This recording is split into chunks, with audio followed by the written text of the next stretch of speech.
선생님은 저의 지도 교수시기도 하신데요. 그래서 저한테 선생자 붙이기가 싫으신가 봐요. 제가 저희 선생님의 소개를 지금까지 2번째 받아봤는데 분명히 늙고 계십니다. 앞으로 이 향연을 계속하시면 아마 더 그 멋진 사회자가 되실 것 같은데요. 제가 오늘 좀 할 게 많아서 조금 빨리빨리 나가서 되게 많은 내용이 왔다 갔다 하더라도 좀 양해해 주시기 바랍니다. 제가 사실 강의를 하거나 특히 대형 강의를 할 일이 가끔 있습니다. 대중 강연을 해야 될 때가 있어서 어떤 때는 뭐 1000명씩 들어가는 대형 강당에서 한 적도 있는데 그때도 사실 별로 떨어본 적은 없는 것 같아요. 제가 소심한 사람이긴 하지만 근데 오늘 오면서 조금 떨리는 기분이 있었습니다. 아마도 그건 그 대형 강의에서 뵐 분들은 제가 다시는 안 봐도 될 분들이고요. 여기 계신 분들은 제가 가르친 학생에서부터 제가 모시는 선생님, 제가 지도받은 교수님까지 다 저한테는 시어머니 같은 분들이셔서 많은 시어머니들을 모시고는 없지만 어쨌든 모시고 말을 하게 돼서 조금 그랬던 것 같습니다. 그 강연을 해야 한다는 말씀을 듣고서 어떤 주제를 할까 좀 고민을 했었는데요. 일단 좀 이야기거리가 있고 아주 디테일한 이야기보다는 러프하더라도 뭔가 조금 임팩트가 있는 말씀을 드리는 게 좋을 것 같아서 제가 요즘은 이쪽을 못하고 있는데요. 예전에 다루었던 주제를 가지고 왔습니다. 제목이 라이프니츠와 볼프 그리고 정약용인데 이 세 사람은 사실 어디서도 만난 적이 없는 사람들입니다. 이 앞에 두 사람을 엮어서 쓴 논문은 없고요. 아랫사람하고 한 번씩 엮어 쓴 논문은 제가 쓴 거라서 제가 쓴 거 외에는 어디도 없습니다. 아마 워낙 다른 조건에서 철학을 한 사람들이기도 하고 또 사상적인 궤적이나 틀이 워낙 달라서이기도 할 건데요. 이런 비교들을 하면 가끔 그런 말씀 듣습니다. 비슷한 게 있다. 어쩌란 말이냐. 맞는 말씀입니다. 그렇지만 제가 생각했을 때 어떤 비교의 핵심은 얼마나 닮았느냐 혹은 다른가를 찾아내는 것 같진 않아요.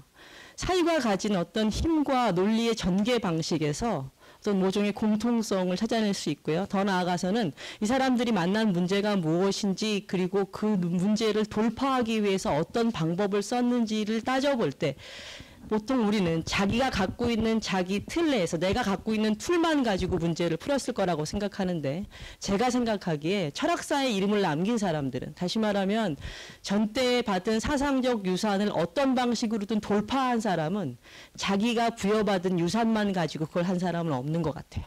뭐가 됐든 외래의 사유, 바깥의 사유, 참조점들을 사용해서 그걸 돌파해냅니다. 주의가 불교나 도교를 이용했듯이 뭐 그 외 다른 사람들 마찬가지인데요. 그래서 이런 외부의 참조점을 가지고 자기가 사상적 유산으로 받은 문제를 어떻게 뚫고 나가는지를 저는 보고 싶은 건데요. 그 힘을 양쪽에서 비교하면 서로 선명하게 부각이 됩니다. 그래서 사실은 실질적인 아무런 관계도 없을 듯한 이 세 사람이 한 자리에 들어올 수 있는 것 같습니다. 이제 서론이 좀 길었는데요. 제가 이제 말씀드릴 건 한 3파트, 한 4파트쯤 됩니다. 제가 시작을 좀 해보죠. 그림 한 장이 보이시는데요. 누가 그린 그림이고 무슨 제목인지 아시나요? 알 것 같으시죠? 어서 본 적 있으시죠? 자, 다음 그림을 보면 이 그림의 누구 건지 금방 알 수 있습니다. 자, 누구죠? 베르메르라고 하는 네덜란드에서 활동한 17세기 화가입니다. 자, 이 앞에 그림은 이 사람이 주로 이제 그린 그림 형식인데요. 창가에서 편지를 읽고 있는 여인입니다.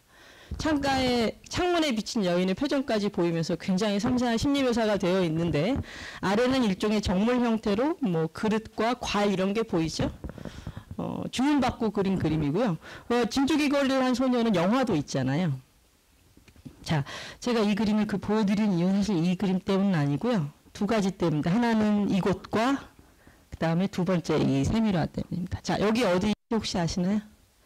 이 사람이 활동했던 공간, 델프트라는 네덜란드 도시인데요. 사실 네덜란드는 많이 아시겠지만 사상적 망명지로 아주 유명한 곳입니다. 스피노자가 여기서 활동했고요. 데카르트도 가서 머문 적이 있었고요. 저는 나중에 기회가 되면 이렇게 철학자들의 망명지를 중심으로 글을 한 편 써보고 싶습니다. 그 중에 하나 여기 델프트가 들어가야 될 거고요. 하나는 귀주 용장이라 그래서 왕양명이 유배간 곳 하나 찍고, 그리고 하나는 강진에 가보고 싶고, 또 유럽에서 활동하다가 미국으로 쫓겨난 2차 대전 이후에 쫓겨난 혹은 뭐 망명한 그런 철학자들의 흔적을 찾아서 미국에도 가고 싶은데 누가 돈을 대줘야까지 저 혼자는 못 가는 거여서요. 마음에만 있는 계획입니다. 자, 여기는 일종의 해상적 자유가 돌던 그런 곳인데요. 이 델프트에서 이 사람이 그림을 그렸고 비슷한 시기에 철학자들이 다 스쳐 지나갑니다. 그런데 자, 이 그림은 아까 앞에서 보신 그림의 부분도입니다. 자, 제가 이 그림 왜 뜯어왔을까요? 제가 이거 캡처해 갖고 온 건데 뭐가 보이시죠? 과일보다는 과일을 담은 네, 그렇습니다. 그릇이 문제입니다. 완전히 중국풍 도자기죠. 이게 1650년 정도에 그려진 그림인데 이 시기에 이미 중국풍 도자기가 그림에 등장할 정도로 사실은 중국은 일종의 이 동네에서 한마디로 중국열을 일으키고 난 다음이라고 할 수 있습니다. 생각보다 우리가 아는 것보다 동양과 서양은 서로 긴밀하게 만났고요. 물산 정도가 아니라 사실 더 복잡한 경로로 사상적인 아주 세밀한 차원까지 만납니다. 그 사건을 일으킨 가장 기본적인 토대는 아마 이 지리상의 발견이라고 할 수 있겠죠. 유럽 사람들이 제가 할 말이 많지만 간략하게 줄이면 이렇습니다. 자, 여러분이 일반적으로 보시는 지도는요. 이 아메리카가 저 오른쪽에 와 있는 지도입니다. 그렇죠? 근데 유럽 사람들은 그 지도를 잘 안 봐요. 미국 사람들은 별로 좋아하지 않습니다. 유럽 사람들은 그 지도를 보아요. 그래서 유럽을 기준으로 했을 때 아메리카가 저 끝에 오고 우리를 극동이라고 부르는 이유도 거기 있는데 미국 사람이 유럽 사람 중에 이 지도를 훨씬 더 선호합니다. 타이타닉호는 어디서 침몰했는지 아세요? 자, 타이타닉호는요. 요렇게 넘어오다가 여기서 침몰합니다. 원래 이렇게 내려와서 여기 뉴욕 쪽에 가야 되는데 이렇게 올라가 버리다 빙산을 만난 거예요. 캐러비안의 해적은 무대가 어딘지 아세요? 자, 영화는 보고 되게 좋아하는데 그리고 거기 유럽 사람들이 나오잖아요. 그죠? 영국 함대도 나오고 뭐 이런데 이게 도대체 어디쯤인지 몰라요. 이쪽입니다. 이렇게 이쪽을 내려오다가 남미로 내려오는 이쪽이에요. 무슨 뜻이냐면요. 생각보다 미국과 유럽의 거리가 가까워요. 이 사람들 이걸 합쳐서 웨스턴이라고 부르는 거죠. 우리 지도로는 이 두 사이가 연결되어 있다는 느낌이 잘 안 든 겁니다. 그죠? 자, 그런데 이 사람들이 사실은 교역로가 이렇게 막혀가지고 뭔가 이렇게 뚫었어야 되니까 아주 세계사를 간략하게 설명하면 스페인 여왕이 콜럼부스에게 투자를 하고 콜럼부스가 배를 타고 돌면서 어디를 가요? 사실 어디를 가고 싶었는지 지금 어디를 가고 싶었을까요? 어디를 가고 싶었는지 정확하게 보여주는 말이 있습니다. 자, 아메리카 대륙의 원주민을 저희가 뭐라고 부르죠? 인디언이라고 부릅니다. 코리안 인디언. 무슨 뜻이에요? 인도 사람이라는 뜻입니다. 왜 갑자기 아메리카 원주민한테 인도 사람이라고 붙여줘요? 인도를 가고 싶었고 인도라고 끝까지 믿었기 때문입니다. 사실 이렇게 돌았어야 되는데 돌지 못하고 이렇게 내려가 버린 거죠. 그죠? 그러면서 이 대륙이 뚫렸는데 실제로 이 항로를 발굴한 사람은 누구냐면 포르투갈 사람, 바스코다가마라는 사람이 여기를 뚫어서 결국은 넘어와서 이쪽이 포르투갈을 차지하게 됩니다. 그래서 혹시 아시죠? 자, 중국 지도 보시면 여기가 보시면 홍콩이 어디 있을 건데 이 지도가 형편없어서 안 보여. 여기 홍콩이 보이시죠? 여기 아래 뭐가 보이냐면 마카오라고 보입니다. 마카오하면 뭐가 떠오르세요? 에그타르트가 떠오르셔야 되는데 에그타르트. 자, 마카오는 어느 땅이에요? 원래는 중국 땅입니다. 중국의 작은 반도예요. 그런데 포르투갈식 에그타르트가 유명합니다. 그리고 이제 저 마카오에 놀러 가 보시면 아시겠지만 마카오 여러분 안 가봐도 다 본 것 같잖아요. 그 꽃보다 뭐죠? 아니요, 그거 말고 헬기 타고 꽃잔디, 금잔디, 이런 드라마 있었죠? F4가 갔던 곳이고요. 네, 맞습니다. 저보다 선생님 나으시네요. 자, 이곳에 가면 세계문화유산이 수십 개가 있는데요. 우리나라 몇 개 안 되는데 여기 수십 개가 있어요. 갔다 보면 건물 하나 놓고 세계문화유산이래요. 그렇게 말할 수 있는 근거는 그게 포르투갈 유산이어서 그렇거든요. 포르투갈이 여기를 조차해서 씁니다. 다시 말하면 아까 그 항로에서 내려와서 사실은 러시아 교육 항로를 포르투갈이 먼저 뚫은 거예요. 이게 사실은 동양과 서양이 직접적으로 만나게 된 첫 번째 계기입니다. 왜냐하면 자, 스페인하고 포르투갈은 각각 대륙을 찾아냅니다. 원래 존재하던 건데 자기들이 발견해놓고 자기 거라고 막 우기는 거예요. 자, 남미 지도를 보시면 대부분 다 스페인어를 쓰는데 딱 한 나라만 포르투갈어를 씁니다. 어느 나라죠? 브라질입니다. 왜 그럴까요? 자, 아까 지도를 보시면요. 간단해요. 사실은 여기 지도를 갖다 놓고서 교황한테 가서 말합니다. 우리 자꾸 싸우니까 금을 그어주세요. 그래서 교황이 금을 그어준 거예요. 그래서 금을 쪼개주고 브라질에 해당하는 그만큼 포르투갈에 떼어준 겁니다. 이미 사람들이 살고 있고 자기 고유한 삶의 양식으로 자기 삶을 유지하고 있던 곳을 자기들끼리 지도에다가 금을 그어가지고 쪼개놓은 거죠. 그 정황을 보시려면 영화 한 편을 보시면 되는데 미션이라는 영화입니다. 자, 어쨌든 스페인하고 포르투갈이 이제 배를 띄웁니다. 이 배를 띄울 목표는 두 가지였는데 하나는 향신료고 두 번째는 영혼입니다. 무슨 뜻이겠어요? 비기독교 세계에 가서 하나님을 전하겠다. 그런 의도입니다. 그래서 두 가지를 구하러 가는 거예요. 정말 구하러. 향신료를 구하러 가기도 하고 영혼을 구하러 가기도 합니다. 그런데 남의 영혼을 구하러 간다고 하면서 사실 이들한테는 어떤 인식이 있었냐면 이 구제받아야 될 이 영혼들은 사실은 악마의 작품이라고 생각했습니다. 굉장히 이중적이죠. 자, 돈을 벌러 장사를 하러 가긴 해야 되는데 그들은 비기독교도고 또 야만족이라고 생각했기 때문에 굉장히 공포가 가지고 있었고 그래서 반드시 세계가 한꺼번에 움직이잖아요. 상선과 군대와 사제가 한꺼번에 움직입니다. 자, 이런 식으로 이제 아시아가 뚫려 나가고요. 이 사람 제가 말씀드렸듯이 뭔가 이제 배를 띄워서 아시아로 가야 되는데 사제 없이 배를 아무도 안 타려고 해요. 뱃사람들이 무서우니까요. 단지 사제를 요구합니다. 그래서 교황청에 막 요구하는 거예요. 포르투갈 왕이 함께 타고 아시아에 갈 사제를 보내달라. 근데 누가 가겠어요, 사실. 아무도 안 갑니다. 이때 용감하게 나선 사람들이 있는데 바로 이 사람이 이끄는 팀이었던 예수회라는 그런 수도회 중에 하나입니다.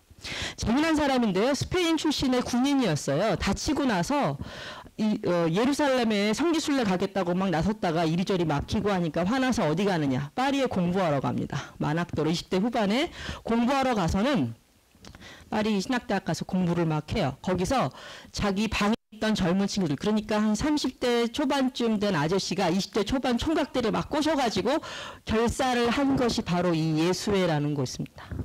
자, 그냥 우리가 예수회 하는데 예수회 하면 제일 우리나라에서 제일 가까운 데가 어디냐? 이웃 학교 있잖아요. 네, 서강대가 예수회 대학입니다. 국내 카톨릭 대학들이 많이 있죠. 각 곳곳에 카톨릭 대학들이 있는데요. 카톨릭 대학하고 약간 다릅니다. 같은 천주교 재단이지만 여긴 예수회가 세운 대학인데 예수회는 이런 식으로 전 세계에 가서 대학을 해왔습니다. 그래서 우리나라에도 서강대가 있는 것이고요. 어쨌든 이 사람이 가서 예수회라는 이름을 몽마르트 언덕에 가서 서원을 하고 이름을 짓는데요. 자, 생각해 보시면 저 이름 도발적이지 않나요? 이미 수도회가 많이 있었어요. 뭐 카푸친회, 프란치스코회, 도미니크회 이런 다양한 수도회가 이미 있었는데 그 사람들은 다 어떤 거냐면 그 수도회를 이끈 중심 인물을 가운데 놓고 이름을 지은 겁니다. 맨발의 성자 프란치스코 뭐 이런 식으로요. 그런데 아무도 내세우지 않고 제일 대빵 이름을 갖다 붙였네요. 아무에게도 꿀지 않겠다는 거거든요. 이렇게 예수의 이름을 앞에 내세우니까 다른 수도회가 볼 때는 어떻겠어요? 꼴사납습니다. 많이 미움당해요.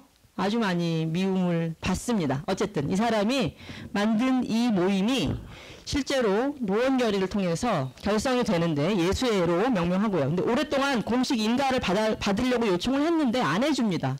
성격도 알 수 없고 인원도 너무 적고 그래서 얘들이 도대체 뭐라는 건가 하면서 인가를 안 내주다가 결정적으로 언제 내주냐면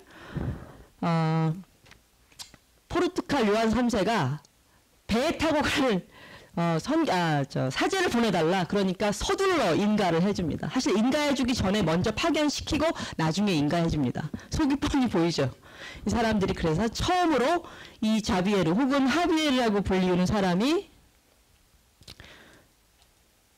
배에 타고 포르투갈에 들어가기 시작한 겁니다.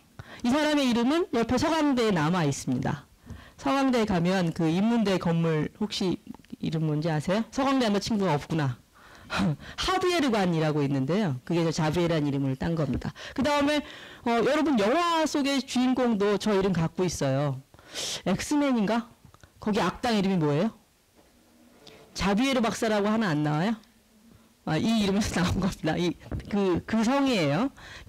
자, 그 이후로 예수회는 아프리카, 모로코, 브라질, 에티오피아, 멕시코, 페루 이런 식으로 전 세계로 진출을 하고요. 이 자비에르는 일단 마카오에 들어갔다가 이제 이후에 사람들이 넘어오는데 그 넘어온 사람 중에 제일 유명한 사람 그리고 동서양을 뚫은 사람이 바로 마테오 리치입니다. 동일한 인물로는 안 보이는데요. 어쨌든 같은 사람 초상화입니다. 자, 오른쪽 그림은 중국인이 그린 거예요. 서양 화풍을 모방해서 그린 그림입니다. 여기서 우리가 특기에 잘못한 게 뭐가 있을까요? 중국 옷을 입고 있다는 것입니다. 유건, 이제 건 있잖아요. 건을 쓰고 중국 옷을 입고 있습니다.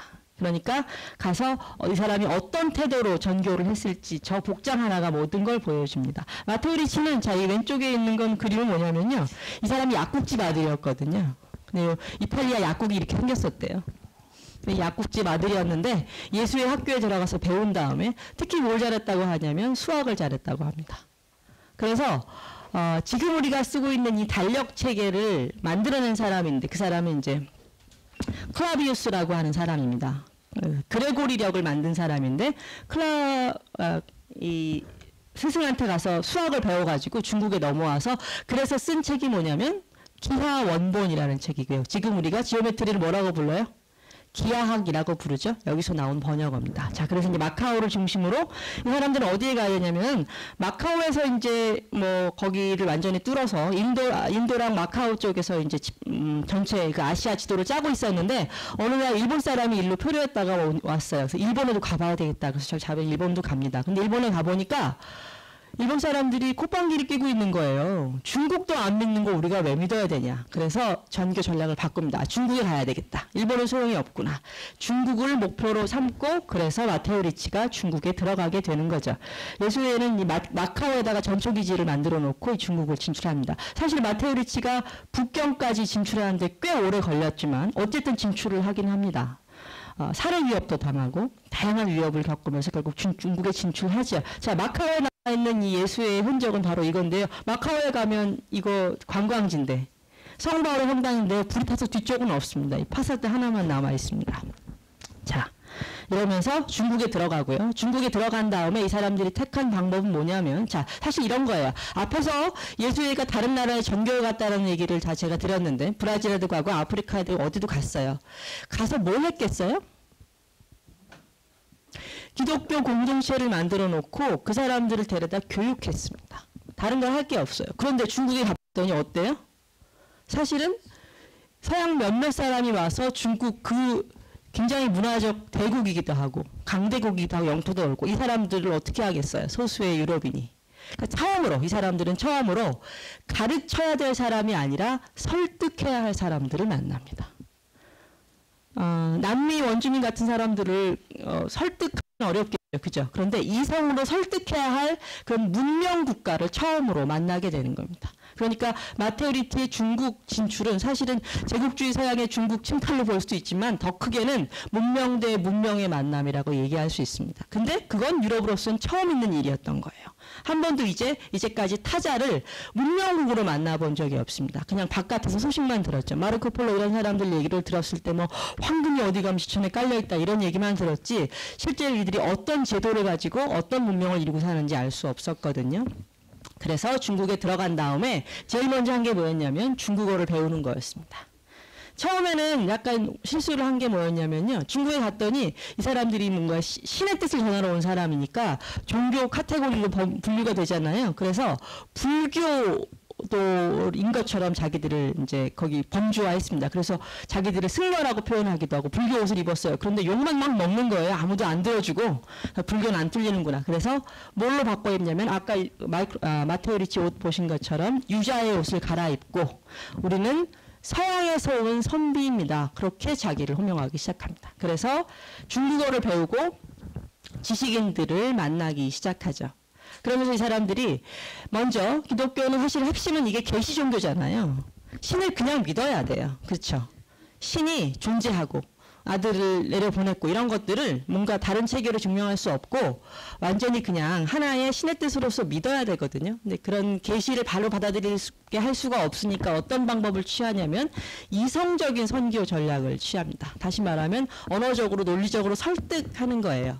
그 설득의 방법을 이렇게 표현하는데 보유역불이라고 합니다. 보는 유학을 보충해주고 보조해주고 도와준다는 뜻이고요. 역불, 불교를 바꿔주고 대체해주고 불교를 뛰어넘게 해준다는 얘기죠. 그러니까 불교에 대한 어떤 그 대적감을 잘 알았기 때문에 불교를 배제하고 당신들의 유학을 보완해주기 위해 온 거다. 이렇게 자기를 선전하기 시작합니다. 그러면서 서양의 수학, 과학 같은 것들을 전달하죠. 왜냐하면 이 사람들한테 이런 과학적 지식은 그냥 사이드로 붙어 있는 게 아니었어요. 옛날은 굉장히 그 과학적 지식을 많이 가지고 열심히 공부시키고 발전시켰는데 천문학이며 수학이며 왜냐하면 간단해. 이 사람들이 취미로 한 게 아니고요.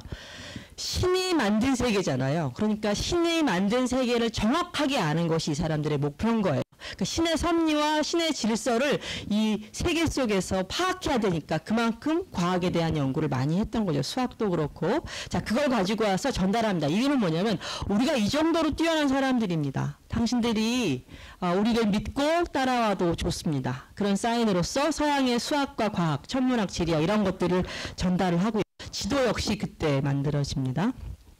여러분 교과서 배울 때 다산 정약용이 수원성 축조할 때 기중기를 이용해서 공사 기간과 비용을 단축시켰다 이런 얘기 들어본 적 있으시죠? 지금은 사라졌는데 다산 생가 앞에 가면 저 아주 조잡한 그 기중기 모형 같은 것도 있었거든요. 그리고 제가 가봤을 때는 뭐가 있었냐면 모여라 꿈동산에 나오는 인형 같은 소년 정약용 인형도 있었어요. 몇 년 뒤에 가니까 사라졌더라고요. 정서에 맞지 않아요. 모여라 꿈동산 같았어요. 자, 그 기중기가 사실은 다산정약용이 만든 것은 맞는데요. 어디서 온 거냐면요. 그냥 혼자 만든 건 아니고요. 테렌스라고 하는 서양 선교사가 기기도함이라고 하는 기계 설비 책을 그려주고 설명해 주는데 그걸 가지고 원용해서 여기 실정에 맞게 옮겨놓은 겁니다.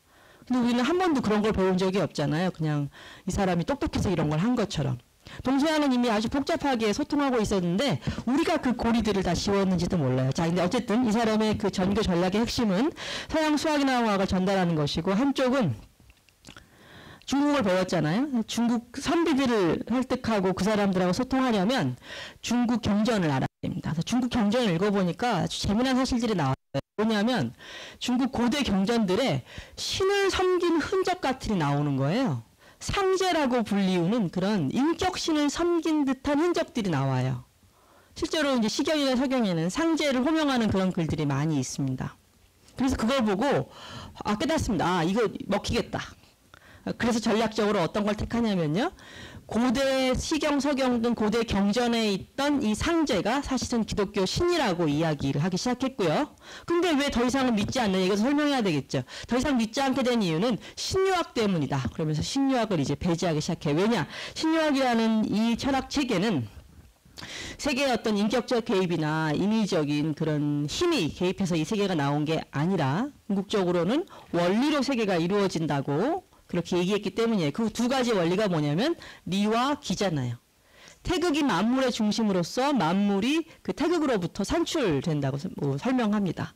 이 태극이나 리는 세계의 산출 원리인 것도 많고 또 세계의 질서의 원리인 것도 맞는데 비인격적 원리잖아요. 인격성은 없거든요. 그러니까 태극이 대단히 신과 유사한 역할을 하는데 인격성이 없다는 점 때문에 결코 그 수용할 수가 없었습니다. 그래서 태극을 끊어내고 배제하는 게 이 사람들의 목표였어요. 그래서 고대 유학은 긍정하고요. 신유학은 배제합니다. 이 두 가지를 전략적으로 시작하는 거죠.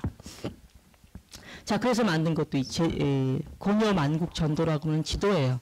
사실은요, 우리 동해를 일본해라고 표기한 지도들이 나오잖아요. 그 중에 하나가 이 지도입니다. 안타깝게도.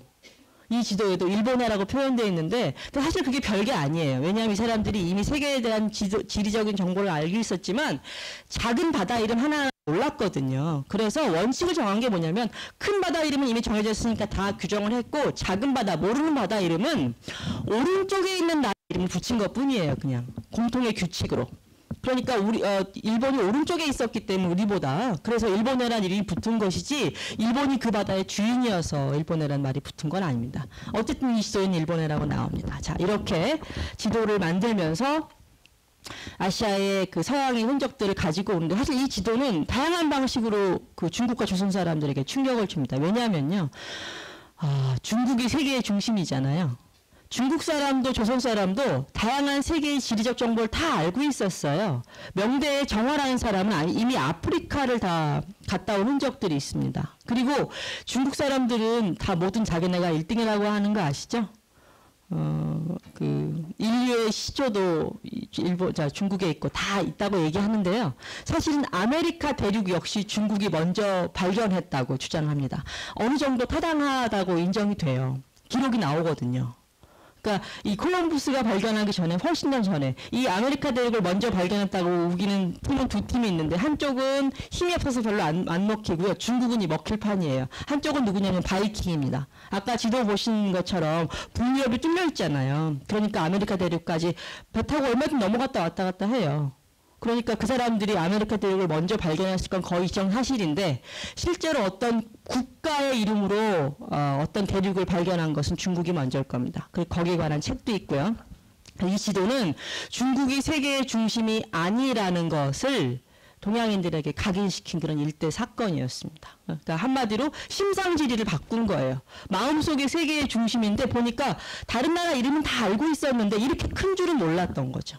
중국을 제외한 나머지 세계가 이 정도로 클 줄은 몰랐던 거예요. 그래서 재빨리 수입합니다. 중국 사람들 되게 재밌어서 이 지도를 마테오 리치가 만들어 놓고도 공개하지 않았거든요. 어떤 결과를 가져올지 몰라서.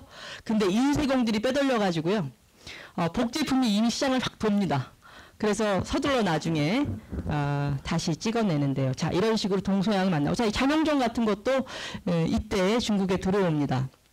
자명종이 특히 인기 품목이었어요. 이 마테오 리치는 중국 사람들, 중국 관료들의 환심을 사서 중국 그 북경까지 올라가려고 했기 때문에 선물을 갖다 줬는데 제일 대표적인 것이 자명종이었습니다. 되게 좋아하면서 이걸 받고 한 번씩 교류하고 이제 버립니다. 이런 식이고요. 자, 실제로 안 닫았다는 소리예요. 마테오 리치랑 가장 많이 교류한 사람, 그리고 마테오 리치의 중국에서의 어떤 학술 활동을 가장 많이 도운 사람은 중국인 관료였던 서광계라는 사람입니다.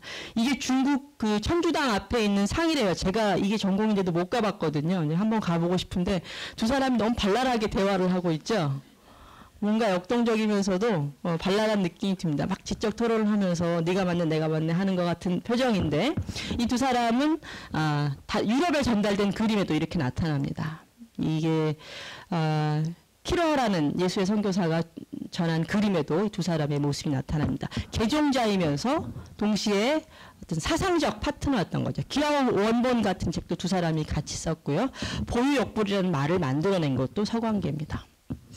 중국에서 서광계는 평가가 두 가지예요. 하나는 실학을 연 인물이다라는 평가도 있는데 이렇게 개종자로서 서양 지식을 막 갖고 왔잖아요. 그래서 한동안 지워져 있던 인물이에요. 서양에 변절한 사람이라고 해서. 자, 어쨌든 마테오 리치가 중국에 들어가서 이성을 통해서 중국인들을 설득할 수 있다고 생각했고요. 그게 이제 동서양을 열었습니다. 그리고 반대로 중국에 대한 정보를 서양에도 실어 나르기 시작합니다. 중국에 대한 보고를 해야 되는 거예요. 굉장히 많은 양의 보고를 중국이 하고요. 또 그보다 훨씬 더 많은 양의 편지가 유럽에 전달됩니다. 그러니까 중국의 여러 상황, 인물, 만났던 일 그런 것들을 다 정리해서 편지를 보내는 거죠. 그 기록이 유럽에 전달되기 시작하면서 이제 유럽과 중국이 아시아가 문명국 대 문명국으로서 만나기 시작합니다. 자, 긴데요. 일단 여기까지만 하고요. 이렇게 해서 두 세계는 만났고 이 만남이 결국은 제가 이제 오늘 얘기할 마테오 리치, 볼프 또 다산을 연결하는 그 고리의 시작이 됩니다. 자, 제가 이제 읽으실 걸 가지고 왔는데요. 이거 사실 논문 두 개를 막 이제 복잡하게 연결해 놓은 거라 자, 읽거나 하긴 어렵고요. 제가 이제 설명을 해드리면서 진행을 하겠습니다.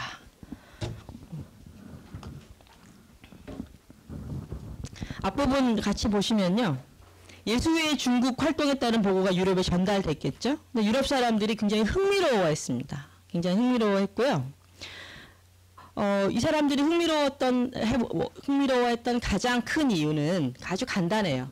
어떻게 신이 없는 세계가 온전하게 작동할 수 있는가? 이게 이 사람들의 최초의 질문이에요. 믿을 수 없는 질문이기도 하죠. 그래서 우상을 숭배하는 국가가 어떻게 문명을 이루고 살 수 있는가? 이 질문으로부터 시작을 합니다. 그래서 사실은 유럽 사람들이 갖고 있던 중국에 대한 관심은 중국 자체에 대한 관심이라고 말할 수는 없을 거예요. 자신들이 부딪힌 어떤 모종의 철학적 문제 앞에 중국을 투영합니다. 그래서 저는 중국이 이 사람들에게 하나의 거울이자 자아였을 거라고 생각해요. 왜냐하면 자기들이 부딪힌 사상적 문제를 중국을 투영해서 보았을 때 누군가는 거기서 희망을 보고 누군가는 불안을 봅니다. 희망을 본 사람은 라이프니츠나 볼프 같은 사람이고 케네나 볼테르 같은 사람이고요. 반대편 이 사람들을 공격했던 사람들은 결국 불안을 본 사람들이겠죠.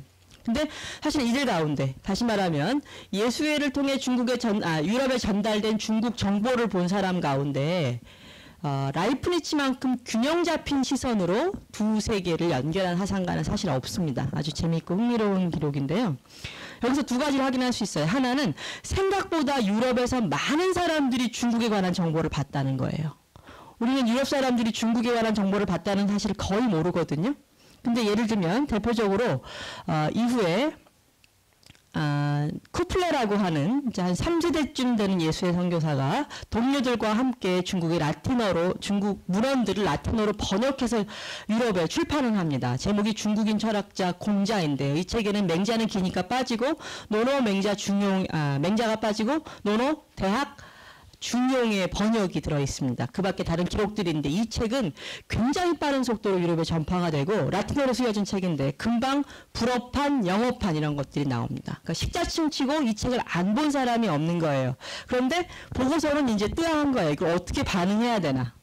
누가 어떻게 반응할지 모르니까 가만히 지켜보고 있는 거고 표현하지 않은 사람이 훨씬 더 많았습니다. 그 가운데 라이프니츠는 이렇게 유럽에 전달된 중국 정보를 굉장히 일찍부터 좋아했고 다양한 정보를 취합하려고 애쓴 사람입니다. 라이프니츠가 중국을 좋아했던 그 이유는 보통 이제 이 얘기를 하는데요. 두 번째 단락의 한 네 번째 줄 보시면 보편 문자라는 데 관심이 있었기 때문이라고 해요. 그러니까 한마디로 말하면 이제 그 민족의 차이나 언어의 차이를 다 뛰어넘을 수 있는 모종의 보편 문자가 있다라고 하는 설정에서 그런 가정에서 그러니까 바벨탑이 생기기 전의 언어 같은 거예요. 이런 언어를 찾으려는 시도들을 했는데 그 보편 언어에 근접한 언어가 중국어라고 생각한 거죠. 도상으로 되어 있다는 것도 그렇고요. 또 뭐 이진법 체계 같은 것도 그렇고요. 이 사람만 이렇게 생각한 것은 아니고요. 이런 중국어 특히 주역의 어떤 정보가 기독교가 잃어버린 모종의 비전이다 이렇게 생각하는 사람들이 있었거든요. 그 사람들을 특별히 뭐라고 부르냐면 피겨리스트라고 부릅니다. 형상을 찾는 거예요. 신비스러운 형상을 찾는 사람들인데 그 사람들을 피겨리스트라고 부르니 그 사람하고도 관계를 많이 합니다. 보편 문자에 대한 관심을 가졌고 그건 평생 지속된 중요한 문제였는데 그러나 사실은 이 라이프니츠는 단순히 보편 문제에만 관심을 가진 게 아니라 중국의 철학에 관심을 갖습니다. 특히 예수회가 가지고 온 성리학에 대한 다양한 정보를 보고 굉장히 깊이까지 연구를 합니다. 이 사람의 관심이 표명된 글이 뭐냐면요. 중국인의 자연신학론이라고 하는 책입니다. 책이라고 하기보다는 글인데요. 1페이지 마지막 단락에 보시면 중국인의 자연신학론은 중국의 기독교의 자연종교 혹은 자연신학과 비교될 만한 교리가 있다는 것을 증명하기 위해 쓰여진 글입니다. 사실 라이프니츠가 이 자연신학에 관심을 가졌던 이유가 있어요. 그냥 나온 건 아니고요. 이 당시는 뉴턴식의 기계론이 압도적으로 막 뛰쳐나오고 있는 시대였거든요. 그러니까 세계를 신 없이 설명하는 거예요. 세계가 하나의 기계처럼 되고 신이 아예 없다는 얘기는 아닌데 신이 세계에 개입하지 않으면서 신은 그냥 위에 시계 수리공처럼 시계는 자기 혼자 돌아가고요. 시계 수리공처럼 이 세계 밖에 존재한다는 그런 식의 이미지죠. 이게 이제 기계론이라고 할 수 있는데 이 뉴턴식의 기계론이 상당히 이제 세를 불리고 있는 상태였고 라이프니츠는 이 기계론을 반대한 사람 중에 하나입니다. 라이프니츠의 책 가운데 이 사람이 국내에 번역된 책 가운데 클라크와의 논쟁을 다룬 그런 편지들이 번역된 게 있는데요. 이게 이제 기계론자하고 토론하는 거거든요. 이 기계론자와 토론하는 바로 그 시기에 이 중국의 자연신학론이 쓰여집니다. 다시 말하면 자연신학에 대한 이 사람의 관심은 단순히 중국에 대한 관심이 아니라 기계론과 대적하려는 이 사람의 고유한 철학적 관심의 일환이었다고 얘기할 수 있는 거죠. 핵심이 중국이 아니라 기계론에 대적하는 자연신학의 가능성과 의미를 중국이라고 하는 타자로부터 보강해내려고 한 사람입니다. 그래서 이 페이지 보시면 첫 줄에 시계수리공으로 세계에 개입하는 신을 라이프니츠 인정할 수 없었고요. 뉴턴주의자들과 달리 라이프니츠는 예정조화로 움직이는 영구적 세계를 제안합니다. 그런데 이 세계는 항상 동일한 힘과 활동이 있으며 자연의 법칙에 일치하고 아름다운 예정조화의 질서에 따라 움직이는 세계입니다. 이 세계는 모종의 질서와 화해가 작동하는 곳이죠. 이 조화와 화해는 라이프니츠라는 사람이 평생 추구했던 어떤 삶과 사상의 목표였다고 할 수 있을 거예요. 이 사람은 사실은 외교관이기도 했거든요. 그리고 많이 아시겠지만 그 종교 일치 운동, 에큐메니칼 운동이라는 걸 이끈 사람이기도 하고요. 평생 어떤 모종의 조화를 찾은 사람인데 그 조화를 중국 철학에서도 발견하는 거죠. 자, 이 사람이 이 중국의 자연신학에서 논쟁하는 제일 큰 건 뭐냐면요. 예수의 선교사들하고 토론하는 거예요. 예수의 선교사들은 뭘 주장하냐면 마테오 리치는 중국 고대에 상제라는 게 존재했고 그 상제가 기독교 신과 같다고 얘기했지만 그건 말도 안 된다. 중국에서 말하는 그 상제는 우리가 말하는 신이 아니다. 두 번째, 중국인들은 태극이라는 것이 만물을 산출했다고 이야기하는데 이 태극은 만물의 질서를 부여하는 그런 원리가 아니라 그냥 개별적인 이 개별자들로 분화되기 이전에 진료의 총진료의 덩어리에 불과하다 이거였습니다. 태극이라는 게 원래 어떤 물질성을 갖고 있는 거예요. 그 원래 고유의 주역관념에 따르면 그걸 이제 주렴계나 주의나 이런 사람들은 그 주역이 태극이 갖고 있는 물질성을 끊어내죠. 예를 들어서 뭐 이런 얘기 들어본 적 있을 거예요. 저기 수업 들은 친구도 있는 것 같은데, 자 이름 일양 한 번 음하고 한 번 양하는 것, 한 번 음의 사이클을 탔다가 한 번 음의 사이클을 타는 것이 도다. 이게 원래 주역에 있는 문장인데 이정이라고 하는 사람, 그 정신 혁명도 이 사람들은 그걸 어떻게 바꾸냐면요. 한 번 음의 리듬을 타게 하고 한 번 양의 리듬을 타게 만드는 것, 그것이 도다라고 바꿔버려요. 그러니까 앞에 설명은 그냥 움직이는 자연의 리듬 자체, 자연성 자체가 도다라고 얘기하는 거고요. 정일천 혁명도 주의 같은 사람은 그 자연의 리듬을 만드는, 자연의 생명성을 만드는 외부의 원리가 따로 있다라고 얘기하고 그것이 리라고 얘기합니다. 그런데 이 리는 궁극적으로는 리의 이제 가장 대표적인 리가 태극인데요. 이 태극은 아주 고대 사회에는 이런 물질성이 들어있어요. 생명성이 들어있고요. 예수의 선교사들은 그 물질성을 보고서 태극은 세계의 만물의 질서나 규정을 주는 원리가 아니라 그냥 진료 개별자로 불화되기 전에 미분화된 진료 덩어리에 불과하다. 이걸 스콜라적 관념으로 제1진료라고 부릅니다. 그러니까 이 제1진료는 개별적인 것으로 바뀌기 전이어서 진료의 상태이긴 하지만 어쨌든 모종의 원리적인 힘도 가지고 있습니다. 그래서 태극이라는 건 실제로는 그런 규정력이 없고 태극은 제1진료, 태극으로 만들어진 만물은 제2진료에 불과하다. 이렇게 얘기를 해요. 자, 그런데 이게 일종의 논리적 모순을 가지고 옵니다. 만약 제1진료가 태극이고 제2진료가 개별자라면 무엇이 태극에서 개별자를 만들어내는 것인가? 이걸 설명할 길이 없는 거예요. 그죠? 실제로 정말 제1진료와 제2진료의 관계라면 이 제1진료의 모종의 작동을 걸 어떤 힘도 상정할 수가 없잖아요. 그렇다면 이 세계는 물질의 우연성과 자연성으로 가득 찬 그런 무질서한 세계가 될 수밖에 없거든요. 그래서 라이프니츠는 딱 그걸 간파해냅니다. 도저히 당신들 논법으로는 태극이 무질서한 그런 원리일 수가 없다. 그렇게 얘기하면서 리의 본래의 모습을 다시 복원해냅니다. 예수의 선교사들이 제안했던 리의 모습을 다시 끌어내요. 그래서 3페이지에 보시면 인용문이 보이실 겁니다. 제가 읽어보겠습니다. 중국이들은 리 혹은 태극을 일자여 완전 무결한 순수성의 선이요 완전히 단일한 존재이자 완전히 선한 존재요 하늘과 땅을 형성하는 원리, 최상의 진리, 힘 그 자체로 본다. 리 혹은 태극은 자신에 국한되지 않고 자신을 드러내기 위해 만물을 창조했다. 이거 되게 재미난 설정인데요. 어쨌든 만물을 산출했다는 것을 인정합니다. 서양에서 만물을 산출하는 힘은 누구에게 있나요? 오로지 신에게만 있습니다. 신의 위상을 여기 부여하는 거예요, 지금. 실제로 동아시아에서는 신이 없어도 태극이 만물을 산출했다는 것을 인정합니다. 그러니까 창조를 유일회적인 사건으로 볼 필요가 없는 거예요, 동아시아에서는. 근데 서양에서는 신이, 인격적 신이 자기의 의지에 따라 세계를 한 번에 창조해낸 걸로 설명하죠. 사실은 어떤 면에서 그 점에서 동서양의 차이가 생기는 것 같아요. 자, 동아시아에서의 이 만물의 산출은 리의 자연적인, 리가 본래 갖고 있던 어떤 원리의 구현에 불과해요. 누가 그렇게 시키는 것도 없고 하지 못하게 막는 것도 없습니다. 그래서 그냥 만물이 그 자리에 있는 건 당연한 결과예요. 그런데 서양에서는 어떻게 생각하면 이 세계가 현재 존재하는 건 아주 우연에 불과합니다. 왜요? 신은 완전자잖아요. 완전한 사람은 자기 외부에 어떤 것도 필요하지 않습니다. 그죠? 제일 무서운 사람은 어떤 사람이에요? 아무것도 필요 없는 놈입니다. 아무것도 필요 없는 사람은 무서울 게 하나도 없어요. 잃을 게 없는 사람. 그렇죠. 뭔가 원하는 게 있는 사람은 욕심 때문에 흔들리지만 욕심을 갖지 않는 자, 완전한 자, 자기 내부에 아무것도 빈 것이 없고 결여가 없는 존재는 다른 것을 필요로 하지 않습니다. 신이 이 세계를 필요로 하는 존재인가요? 그럼 신은 완전하지 않잖아요. 그죠? 완전한 신은 이 세계를 창조할 아무런 의무도 이유도 없습니다. 그러니까 기독교에서는 신이 이 세계를 창조하는 것을 신의 사랑, 은총으로 설명하는 거죠. 그게 의미 있는 설명이긴 하지만 논리적으로 따지면 이 세계는 아주 우연한 존재에 불과해요. 신이 기분 나빴으면 안 만들면 그만이잖아요. 그죠? 또 하나는 왜 이 세계를 하나만 만들어요? 하나 해보고 마음에 안 들면 또 만들고 이러면 되는 거 아니에요? 그럼 설명을 하죠.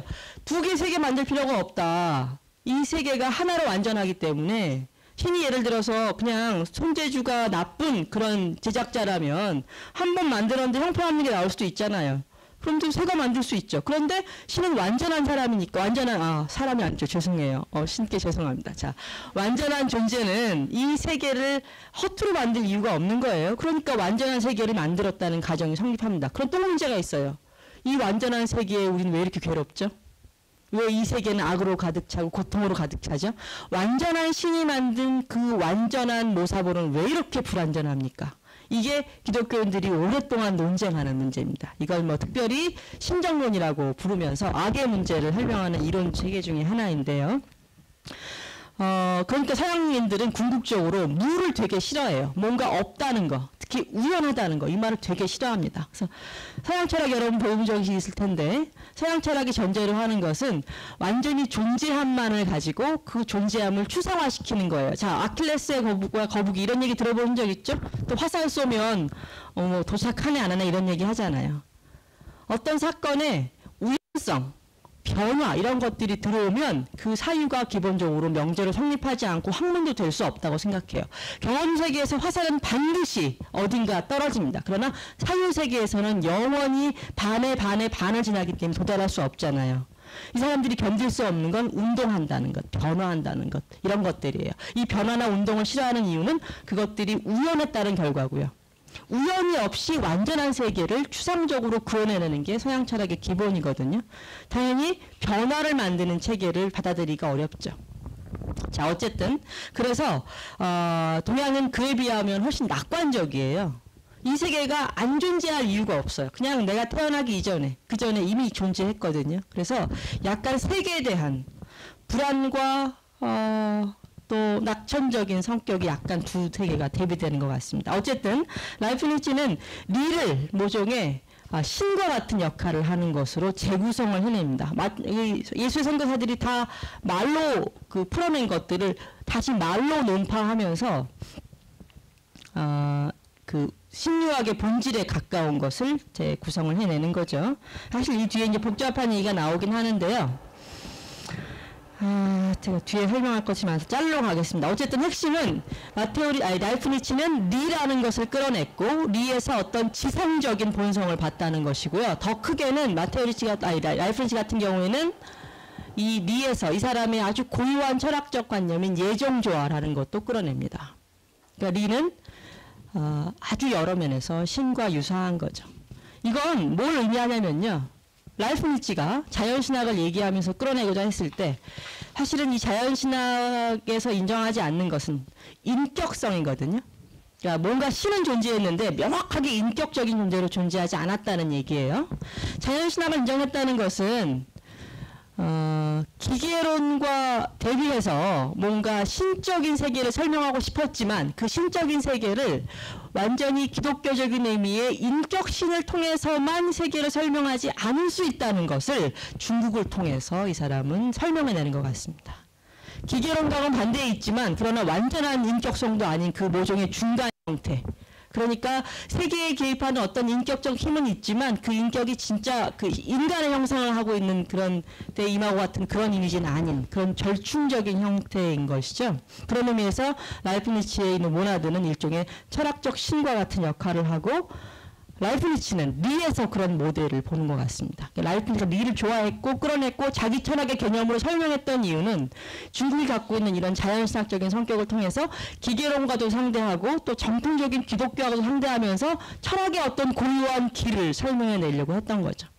단순히 기독교에 대한 대응만은 아니었을 것이고 기독교라고 하는 체계와 함께 그 사이에서 철학의 길을 찾아내려고 하는 겁니다. 서양의 그 문화적 전제 또 궁극적인 세계관적 토대를 버리지 않으면서도 철학이 갈 수 있는 길을 라이프니츠는 끌어내는 거죠. 중국을 통해서 그런 비슷한 일을 또 한 사람이 있는데 바로 크리스찬 볼프입니다. 자, 5페이지로 넘어가시면 이제 볼프란 사람 얘기가 나오는데요. 라이프니츠만큼의 열정으로 그러나 그와 다른 각도에서 유학에 접근했던 크리스찬 볼프라는 사람이 있습니다. 제가 라이프니츠만큼의 열정으로라고 썼지만 라이프니츠만큼은 아닌 것 같아요. 이 사람도 한때 이용하고 버립니다. 한때 정말 이용해요. 자, 이 사람은 누구랑 싸웠냐면요. 라이프니츠는 라이프니츠는 기계론자들하고 싸우는데 볼프는 경건주의자들하고 싸웁니다.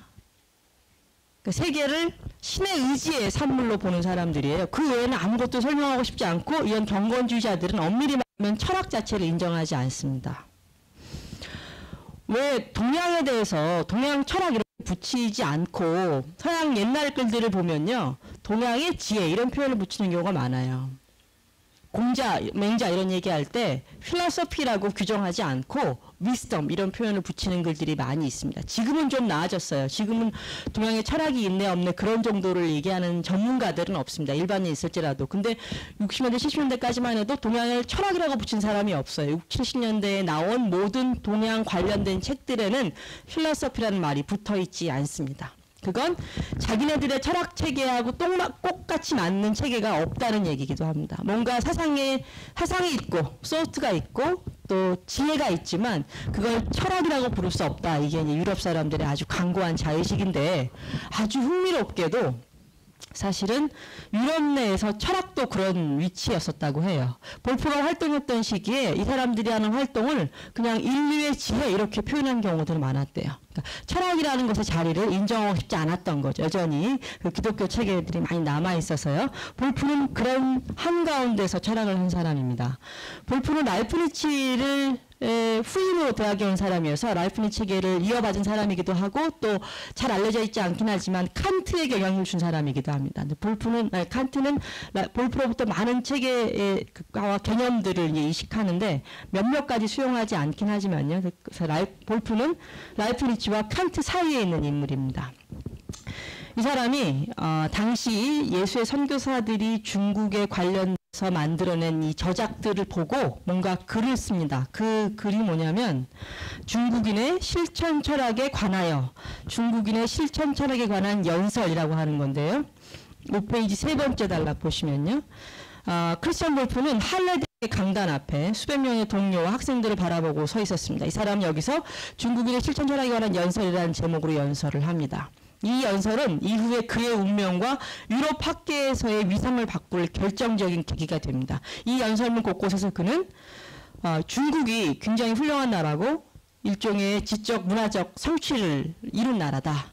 그리고 나는 중국이 대단히 이성과 인간의 본성의 모범을 둔 훌륭한 국가라고 생각한다. 내 사상과 일치하지 않는 것을 아직 일치하는 부분을 많이 발견했다 이런 얘기를 합니다.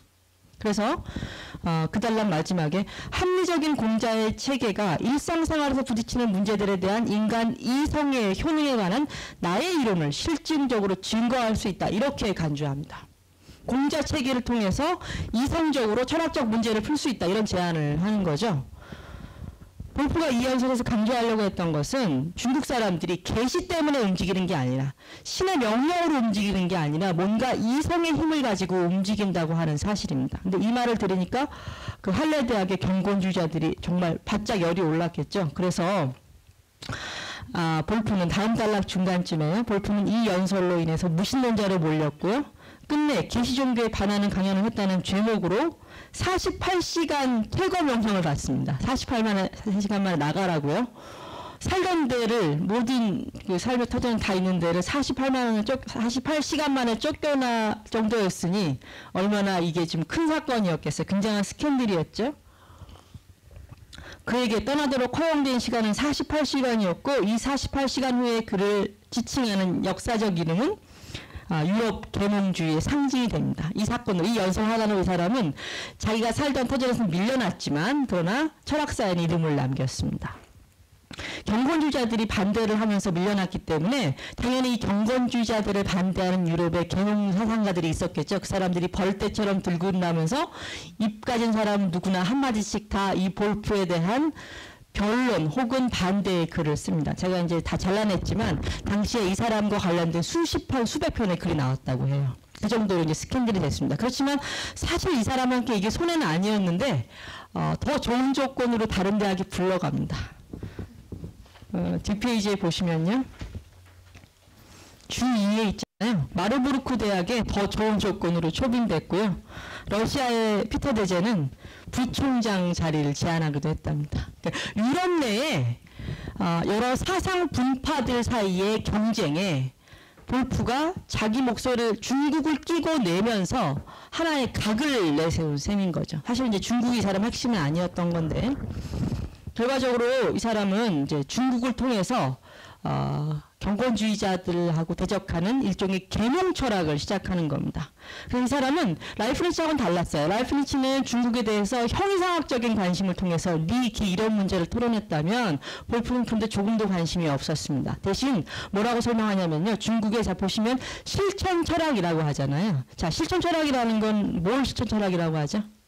라이프니츠는 이제 형이상학적으로 간 사람이고 이 사람은 사실은 윤리학과 정치학으로 간 사람입니다. 실천철학이라는 말 자체가 아리스토텔레스가 구분해낸 말이잖아요. 아리스토텔레스가 정치학과 윤리학을 실천철학의 범주로 묶는데 이제 그걸 그대로 가지고 오는 겁니다. 그래서 이 사람은 일종의 합리주의적 윤리가 중국에 존재한다. 그리고 그래서 그걸 바탕으로 중국이 이 정도 문명을 이루는 것이다라고 얘기하는 거예요. 지금 생각하면 상식적인 얘기인데 왜 먹히지 않았을까? 간단합니다. 신이 없음에도 불구하고 이게 들어가는 거죠. 신이 없음에도 중국은 합리적 이성만으로 도덕적 행위를 하고 살 수 있는 나라다. 그 얘기입니다. 사실 여기서 우리가 이 말을 들을 때 전혀 문제점을 못 느끼지만 당시 이 볼프가 상대했던 사람들은 말도 안 되는 얘기였던 거예요. 왜냐하면 무신론자가 도덕적일 수 없는 거예요. 아빠가 여자일 수 없듯이 무신론자는 도덕적일 수 없습니다. 그런 명제가 성립하던 데였기 때문에 무신론자이면서 합리적인 도덕을 가진 나라 이게 이제 불가능했던 거죠. 볼프는 그걸 뚫고 나갑니다. 그래서 자연신학 같은 건 없다 이렇게 얘기하죠. 자연신학이 없다는 건 일단 기본적으로 라이프니츠하고 달라진다는 얘기예요. 라이프니츠는 중국에서 자연신학을 발견해냅니다. 약간 덜 인격적인 신을 끌어내는 거예요. 근데 볼프는 자연신학은 없다, 거의 없는 것 같다 얘기하면서 대신 이성을 끌어내죠.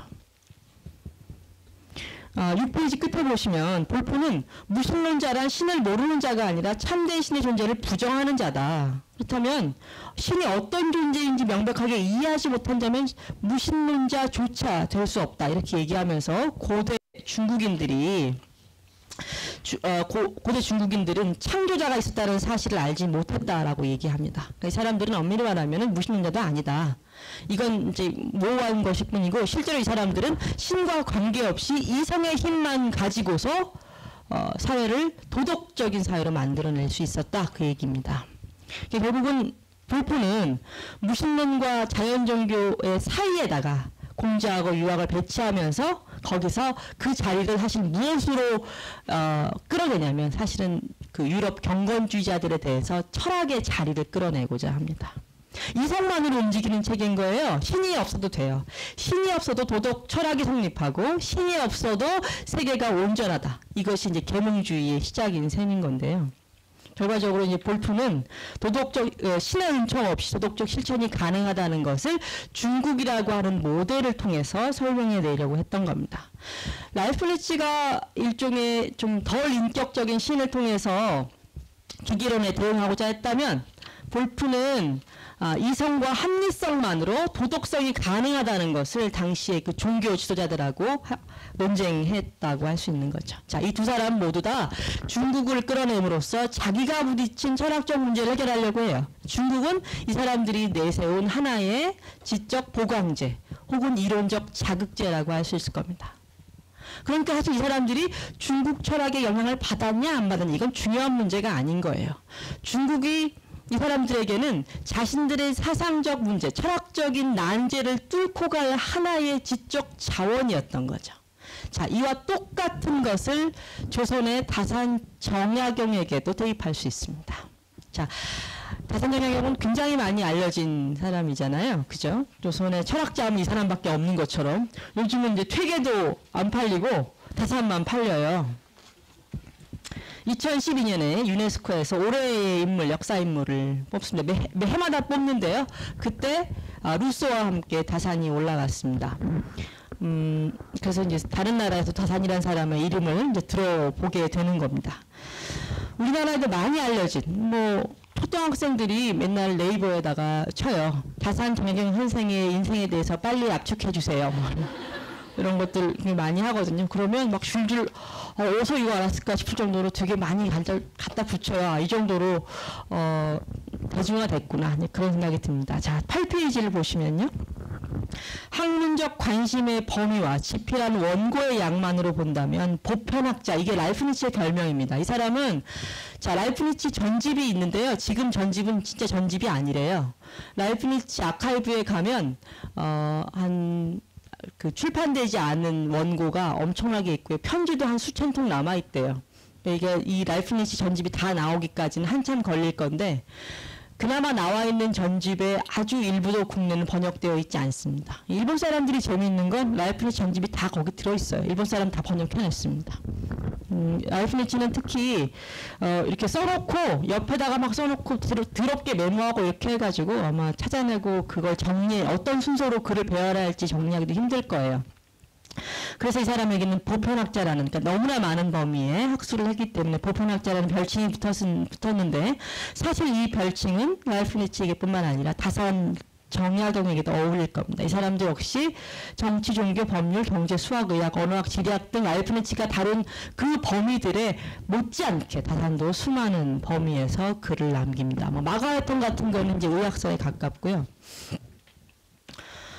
정약용은 제가 두 번째 단락 읽겠습니다. 약관의 나이에 서학을 접했을 때 견문을 넓히려는 동기에서 시작했으며 서학을 그 유학의 다른 별파로 인식했다고 말을 합니다. 또 처음 호기심을 갖게 된 동기에 대해 천문 역상의 이론, 농종 수리의 기계, 측량 추험의 방법 같이 일종의 과학적 관심을 쫓은 것에 불과하다고 말한 적이 있습니다. 어디에서 이렇게 말하냐면요. 이 사람이 결국은 이렇게 서학에 가깝게 갔다는 죄목으로 18년의 유배를 겪잖아요. 그죠? 유배 겪고 난 다음에 이제 자기를 변명하기 위해 쓴 글에 이런 내용이 나옵니다. 그런데 사실 이 사람이 처음으로 이 서양 학술을 접한 계기는요. 사돈 총각하고의 만남이었습니다. 이벽이라고 하는 하돈 총각을 형수의 제사를 가려고 배를 타고 갔는데 그 배에서 중국에서 새로 들어온 책을 봤는데 이러이러한 내용이 있더라. 그 얘기를 처음으로 들은 거예요. 그 책이 천주시리인데요. 그 책에 대해서 그 사람과 이벽이라는 형한테 그 얘기를 들었을 때 뭐라고 고백하냐면 천지조화의 시작, 형과 신, 생과 사의 이치를 듣고 너무나 놀랐다 이렇게 기록합니다. 그러니까 앞에 쓴 얘기랑 뒤에 쓴 얘기가 다르죠. 자기를 변명하는 글에서는 과학적 관심을 쫓은 것뿐이다. 그런데 다른 글에서는 사실은 죽음과 삶, 천지의 어떤 발생 이런 것에 대해서 듣고 너무나 놀랐다. 그렇게 얘기합니다. 그러니까 사실은 이 사람은 대단히 철학적 관심으로 서양을 접했다는 걸 알 수 있죠. 이 사람은 사실은 이렇게 서양 철학을 담고 있던 천주실이라고 하는, 아까 마테오 리치라는 사람이 쓴 책 이름이 천주실인데요. 이 책을 통해서 서양의 스콜라 철학의 기본 존재들을 배웁니다. 그런데 사실 이 글을 읽은 사람은 이 정약용 혼자만이 아니거든요. 이미 이 책은 조선에 들어온 지 꽤 오래됐었고 수많은 지식인들이 이 책을 봤습니다. 정약용의 글에는 그런데 다른 동시대의 많은 사상가들 그리고 선배들이 다 책을 보았는데 이 천주실을 비롯해 서양의 학술에 대해서 굉장히 적극적으로 반응한 사람은 많지 않습니다. 이 사람의 이 선배쯤 되는 성호 이익이라는 사람이 아주 적극적으로 관심을 보이고요. 그리고 건너 정약용에게로 넘어옵니다. 그런데 차이는 뭐냐면요. 일단 읽기는 대부분 읽었지만 어떻게 표현해야 될지 뭐라고 판단해야 될지 사람들이 생각을 못했어요. 일단 서양 사람이니까 무섭기도 했고 이렇게 말하면 어떨까, 내가 어떻게 평가받을까 두렵기도 해서 함부로 나서지 못한 부분도 있고, 사실은 더 크게는 이걸 이론적으로 논파하는 데까지 간 사람도 많지 않습니다. 그런데 다사는 두 가지를 한 거예요. 첫째는 과감하게 발언을 했다는 점, 두 번째는 이론적으로 논파를 했다는 것. 그 가장 중요한 이론적 논파가 뭐냐? 아까 예수의 선교사들이 리를 부정했다고 얘기했죠. 다산이 그 논법을 갖고 들어옵니다. 그래서 8페이지 보시면 리라는 것은 어떠한 것인가? 리는 애증도 없고 희노도 없고 텅 비고 막막하여 이름도 없고 형체도 없는데 우리가 이로부터 성을 품받았다고 하면 올바른 도가 되기에 곤란할 것이다. 자, 이 말이 무슨 뜻이에요? 성리학의 가장 기본적인 태자가 뭐죠? 성, 즉, 리. 우주의 원리가 인간의 본성에 그대로 들어와 있다. 이게 아주 중요한 태제잖아요.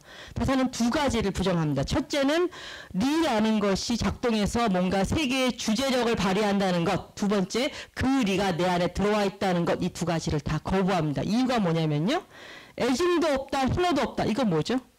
일종의 인격적 반응이잖아요. 어떻게 비인격적인 원리가 인간의 삶을 주재할 수 있는가 이렇게 얘기합니다. 이 논법은 예수의 선교사들이 하던 얘기와 똑같습니다. 그리고 성에 대해서도 이제 자 여러분 들어본 적 있을 거예요. 하나는 성을 기호로 말했다. 이건 놀라운 발언인데 사실은 설명이 쉽진 않아요. 어떤 거냐면 간단해요. 성 즉 리라는 말은 인간의 본성이 형이상학적 원리에 의해 구현되어 있는 것이다. 그래서 그 형이상학적 원리이자 도덕적 원리가 내 안에도 이미 들어와 있다라는 얘기예요. 다시 얘기하면 성직리의 그 성은 형이상학적 본성이에요. 한마디로 말하면. 근데 성이 기호다라고 하는 얘기는 인간한테 어떤 인간을 규정하는 본질 뭐 이런 건 없고 다만 선을 좋아하고 악을 싫어하는 일종의 욕구만 있을 뿐이다. 이렇게 얘기합니다. 인간을 되게 자연적으로 풀어내는 거죠. 이걸 이 사람은 사실은 이 천주실 같은 서양 책에서 배워옵니다. 기호라는 표현도 거의 유사하게 서학서에 다 나오고요. 특히 다산에서 들어본 사람들은 다산이 자주직권이라 그래서 일종의 자유의지를 얘기했다는 말을 들어본 적 있을 거예요. 육아문헌에 단 한 번도 나온 적이 없는 표현입니다. 이 표현도 서학서에 나옵니다. 그래서 이 사람은 일단 리를 부정하고요. 그 대신 자, 근데 되게 중요해요. 사실 리가 없다는 건 단순히 세계에 형이상학적 원리가 없다는 게 아니에요. 이 세계를 끌고 갈 아무 힘도 없다는 것이고 더 궁극적으로 더 육아에게 중요한 것은 세계가 뭐 리가 만든 거네 기가 만든 거네 이거보다 이 사람들에게 더 중요한 거. 성리학자보다 형리학자들도 필요 없고 기본 유학에서 아무도 부정하지 않는 것 뭐냐면 인간이 본래 선하다는 사실이잖아요. 성선론이라고 부르는데 그게 무슨 뜻이냐면 유학자들의 핵심은 리로 설명하냐 기로 설명하냐 이런 게 아니에요. 어떻게 인간은 도덕적인가? 인간은 어떻게 해야 도덕적일 수 있는가? 이게 핵심이에요. 도덕성이 핵심이에요. 성리학자들은 인간이 왜 도덕적이어야 하는지를 설명해 준 거죠. 왜요? 도덕적인 원리인 리가 내 안에 들어와 있으니까. 공자나 맹자는 도덕적이어야 한다까지는 얘기했는데 왜 그래야 하는지 설명을 안 한 거예요. 주장을 합니다. 왜냐? 도덕적인 원리가, 도덕성을 이미 다 촘촘히 갖고 있는 원리가 내 안에 들어와 있으니까. 그러니까 인간은 자연스럽게 도덕적인 행위를 해야 한다는 거예요. 그런데 리가 지워져요. 그럼 뭐가 사라지죠? 인간은 그냥 자연적 존재가 돼버리잖아요. 어디 도덕성을 끼울 것인가, 이게 되게 중요한 문제예요. 이러면 만약 이 부분에서 성도 없고 리도 없고 도덕성도 없다, 그러면 다사는 어디로 가느냐? 서양으로 그냥 갑니다. 이 사람 유학자가 아니에요. 이 사람은 유학을 뛰어넘을 아무런 의도가 없었거든요. 성리학은 성리학의 이론적 전제들은 거부했을지언정 유학을 벗어날 의도가 요만큼도 없었던 사람이에요. 그러니까 뭘 설명해야 되느냐, 어떻게 리가 없는데 이 세계는 도덕적일 수 있는가, 그걸 설명해야 되죠. 그걸 설명하기 위해 뭘 갖고 들어오느냐, 상제를 가지고 들어옵니다. 자, 9페이지 두 번째 단락 보세요. 두 번째 단락이 세 번째를 읽겠습니다. 정약용에게서 세계의 산출과 질서 있는 운영의 원리였던 리가 사라졌다. 그렇다면 세계는 무엇을 근거로 시작되고 운영되며 질서를 유지할 수 있을까? 인간은 어디에 도덕적 정초를 세울 것인가? 여기에 타사는 상제를 끌고 옵니다. 상제란 무엇인가? 상제는 천지와 귀신과 인간 밖의 존재로 천지와 귀신과 인간과 만물을 창조했고, 조화라는 표현을 쓰는데요. 이 말은 창조에 가까운 말입니다. 장자에 원래 나오는 말인데요. 만물이 없던 데서 생긴다는 표현인 건 맞아요. 주재하며 안양, 편안하게 기른다는 말입니다. 안양하는 존재다. 하늘에 있어서 재라고 하는 것은 나라에 있어서 왕이라고 하는 것과 같으니 저 푸르고 푸른 형체 있는 하늘을 가리켜 상제라고 해서는 안 된다. 물리적 하늘은 아니에요. 상제는 정말 존재하는 인격적 어떤 존재입니다. 그리고 천지와 귀신과 인간과 만물을 조화했고 주재했고 안양했다고 말합니다. 그런데 이 문장은요, 아주 재미있게도 다음에 보시면 천주가 만물을 창조하시고 그것을 주재하며 안양함을 논함이라고 하는 천주실이라는 책의 1장을 그대로 베껴놓은 문장입니다. 그런데 되게 웃긴 건 뭐냐면요, 굉장히 많은 유학 전공하시는 분들이 다산이 서학을 수용했다는 사실을, 서학을 공부하긴 했지만 자기 이론 체계에서 이 서학을 적용하고 변형했다는 사실은 거부해요. 뭐라고 얘기했냐면 읽었다, 분명히 읽긴 읽었다. 그렇지만 영향받진 않았다. 이건 무슨 얘기냐면 술은 먹었다, 음주운전은 안 했다. 똑같은 얘기를 라이프니치도 듣습니다. 라이프니치가 중국에 대해 관심을 보였던 것을 연구한 사람들이 많이 있는데, 조셉 리담이라는 사람을 제외하고 대부분의 학자들이 읽긴 읽었다, 관심이 있었다, 안다, 그렇지만 영향은 없다, 이렇게 증명합니다. 말도 안 되는 얘기인데요. 정말 술은 먹었지만 음주운전 안 했다고 말하는 거 똑같습니다. 이건 무슨 뜻이냐면 서양에서도 동양에서도 다른 사유를 가지고 이 본류의 사유를 설명하는 태도를 대단히 경계한다는 거예요.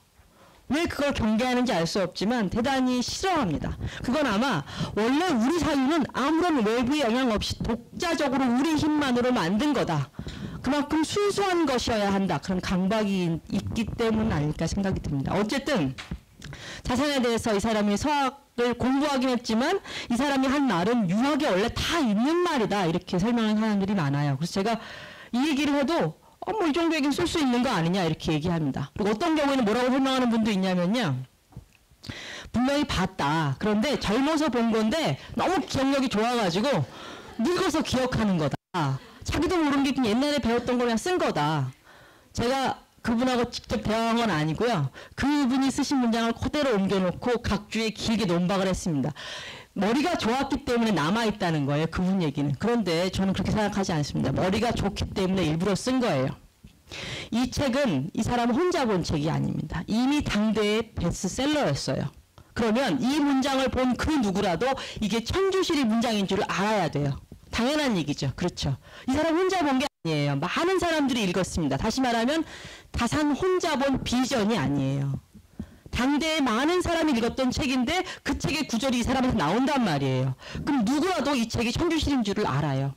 다산은 사실은 사상적 검열을 당했고 서학에 가까이 갔다는 이유로 유배당한 사람입니다. 그 유배의 과정에서 이 사람은 언제나 다시 조정으로 돌아가고 싶어 했어요. 다산은 혁명가가 아닙니다. 유배지에 가서 쓴 책들은 다 국가 경영에 관한 책들이에요. 경세유표, 이것은 국가 경영에 관한 책입니다. 이 사람은 자기를 연례자라고 생각하지 않았고 조정에 돌아가서 중심을 차지할 사람이라고 생각했습니다. 그래서 국가 체제에 관한 글을 그렇게 많이 씁니다. 저 같았으면 미워서 안 썼을 것 같은데 목표가 다시 돌아가는 거였어요. 그러니까 스스로 자기를 여러 번 검열합니다. 조금이라도 서학에 관련된 게 남아있을까 염려하면서 검열합니다. 아까 쓴 제가 이용한 부분에는 뒤에 어떤 말까지 있냐면 뼛속까지 검토해보아도 더 이상 찌꺼기가 없습니다. 그런 표현까지 써요. 스스로.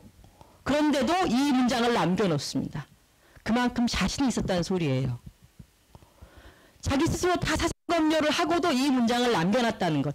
이 문장이 천주시리 문장이라는 걸 반드시 다른 사람이 알았을 것임에도 불구하고 남겼다는 것은 그만큼 자기 철학에서 이 문장이 중요했다는 뜻입니다.